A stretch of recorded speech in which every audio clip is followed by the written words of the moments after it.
तो दोस्तों, अभी तक पिछले पड़ाव में मैंने आपको मुनस्यारी मिलम गांव के बारे में बताया था। अचानक से मैं आपको एक टॉपिक बदल देता हूं और एक छोटे से गांव की तरफ ले चलता हूं। और चलते चलते ये गांव है रानीखेत के पास, खड़खेत।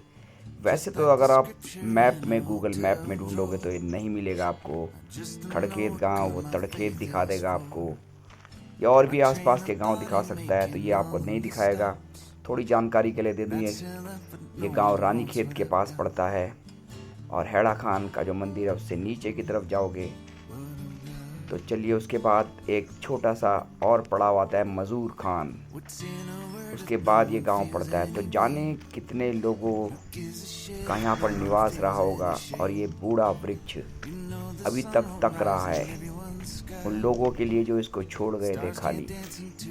पर देखो आप, प्रकृति की विडंबना, ये आज तक वहीं पर खड़ा है अपनी मजबूती के साथ। और कितनी जनरेशन चेंज हो चुकी है इस गांव के साथ, और बाहर जा चुकी है और शायद भूल भी चुके हैं वो इनको। इन नदी नालों को वो भूल चुके हैं, इस हरियाली को। और जाने आसपास ऐसे ही और भी यादों के साथ समेटे इस गांव के अंदर कुछ पेड़ भी हैं। और पेड़ों के अंदर फल तो लगे हुए हैं, लेकिन उनको तोड़ने वाला कोई नहीं है। या शहरों की नहीं, ये गाँव की दुर्दशा है कि अब इनको पूछने के लिए नाम मात्र के लोग रहते हैं, जो सिर्फ शायद कुछ दिन के लिए आ जाते हैं और चले जाते हैं। और इसी तरह ये धुनी आपको जो दिखाई दे रही है, कभी इस धुनी के अंदर ही पूरे गांव के अंदर जितनी पूजा होती थी सारी चलती थी साल भर। लोग आते थे दूर दूर से।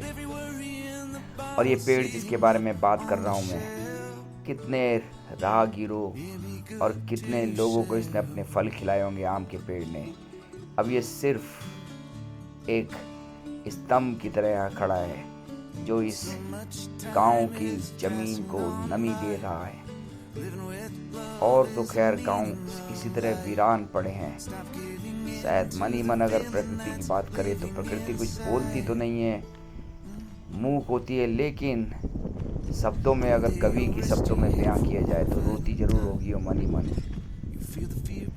कि जिस लोगों के लिए मैं इतना विपत्ति, इतना वातावरण से लड़ी, उनको मैंने फल फूल और कितनी फसलें दी, अब वो लोग मुझे छोड़कर चले गए हैं। और ऐसा नहीं है कि ये पूरी तरह से खाली हो चुके हैं, होने को तो जरूर यहाँ पर अब कुछ जानवरों का वास होगा, तेंदुओं का वास होगा, सूअरों का वास होगा, और तो कुछ नहीं होगा। चलिए, इसी कड़ी को आगे बढ़ाऊंगा नेक्स्ट वीडियो में। धन्यवाद।